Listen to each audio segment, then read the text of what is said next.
الله وأزهر العلماء تقدر تقول ما تشاء والله أدعي لهم رب السماء. در میان نقشه راه کاروان صلابت اسمی است از مصر.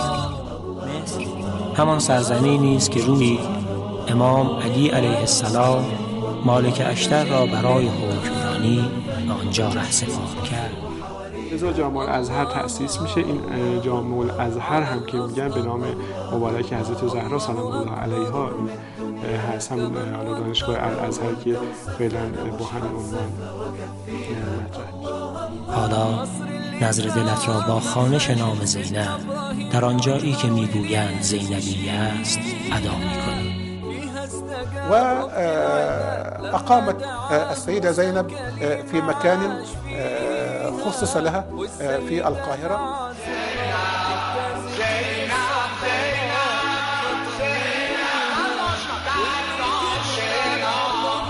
اینجا که تشنگان تمنا و طالبان حضور به قامت ادب ایستادند، زینبیه در قاهره است.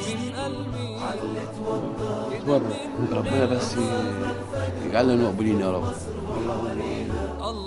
میگویند اینجا باشی و سید نفیسه را زیارت نکنی.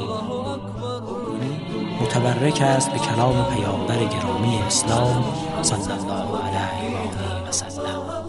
قرار می‌کنند که سید نفیسه تأمل کند و بعد دست به دعا برداشت و از خدایا آنچه قضا و قدر توست. چه اینجا تو را میبرد به سمت حرم امن رضای معین الضعفایی که هیچگاه در آن احساس غربت نمی کنی. چشم به اشک نشسته و دل به آه خو گرفتت را میخوانی به صدا.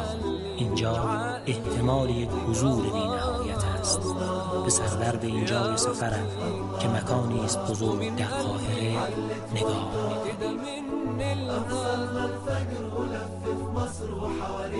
الله على الأزهر.